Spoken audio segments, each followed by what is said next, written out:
We are back to record another session of art appreciation. This week we are in week 9, so I'm just taking a look at your pace chart to see kind of where things are at and what you should be looking at for this week. On the pace chart, it looks like a lot more items than you actually have to do, but this week is midterms, and basically what that means is anything that you hand in to this point will be counted on your midterm grade. So for week 9, if you get it in early, it will be on your grade.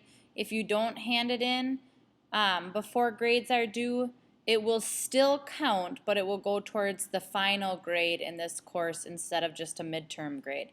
So this will kind of be a snapshot to see if some of you guys, how you're doing, where you are on track, and what are maybe some things that some could work on a little bit more. So this week we're continuing in the 2D art. We are going to read about printmaking, and you'll have a quiz on that. You also have to do your research paper outline, and I'll kind of show you tonight in class a little bit more about that, but we'll talk a little bit about it today. So that means the artist that you picked and the artwork, now you are creating the outline and a list of sources of what your paper is going to look like. It does not have to be super in-depth, just mainly main points to get across what you will be discussing, and it's more notes for yourself for when you're going to write your paper. And then we have an exam for 2D art.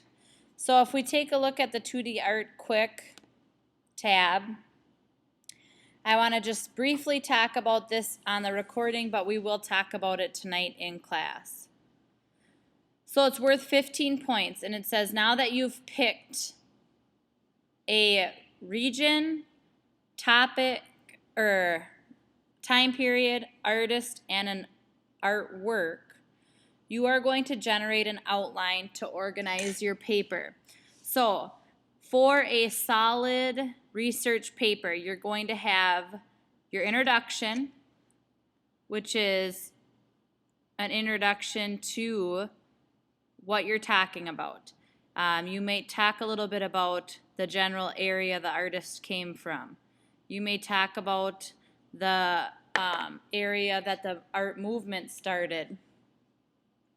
You are going to pick 2 things in your introduction, 2 big ideas, and then you're going to give me supporting details. Then you'll transition into your first main idea, which might be your artist, and you're going to give me information about your artist. Then you're going to give me a third main idea, which may be the style of artwork your artist created, and talk about the history and the style of that. Then you're going to give me a fourth main idea, which might be the painting in which you chose, which fits under the style. And then you will give me a conclusion, kind of wrapping up everything. And so in every area, you need a supporting idea and then the details of that idea. And we'll go a little bit more in depth with that in class. I'll have a list of kind of ideas of how you can lay it out. And if you have other questions and can't make it to class, then just make sure you ask in a K-mail. Remember too that this unit you were allowed to do a perspective drawing for extra credit, I believe.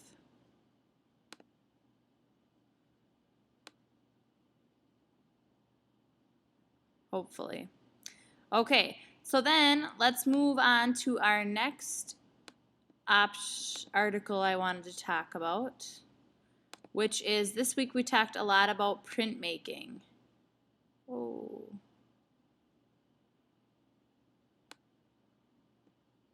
Where did it go? Here it is. So I've got a PowerPoint here that I want to discuss a little bit about with printmaking. So let's play the show. And this is a print that was created from a woodblock print, talking about printmaking. So it is the act of creating a work of art with the intent of making reproduction. So you are creating one cut, basically, so that you can reproduce the same image many times. So if you go to Target, a lot of times you'll see paintings that are on canvases that are printed. That's the same thing. They printed them out so that they could reproduce them in bulk. There are many different types of printmaking: etching, block cutting, and screen printing. It can be done in a variety of ways, but it's typically done on a plate or a block of wood, and you etch onto it, and then you apply ink to that block, press paper, and then it copies the reverse image. And here would be an example. So for this example, I put a rubber block down, a piece of linoleum, and you can use a small cutter to cut out your image. And you can also shade, crosshatch with it, and create textures.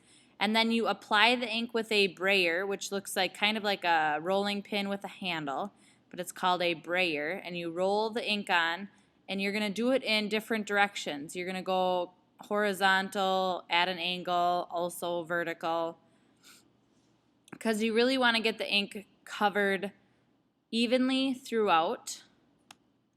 Oopsies. And then you'll place your paper on the block. A lot of times they'll have an area on the table where you can slide it into to make sure that you're placing it in the same spot. And then you're going to use a hand tool called a baron to rub the paper down onto the block. You'll gently pull it away, and then there's your print. So a series of prints is called an edition. And what the artist will do then is in the corner they'll write like 1 out of 12 or 12 out of 12.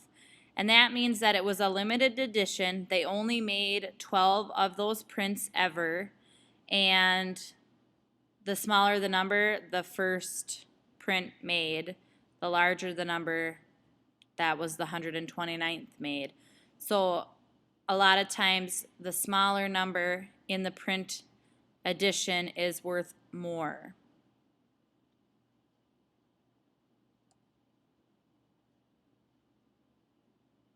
At the bottom of the print is usually written in pencil, and it's all of the information.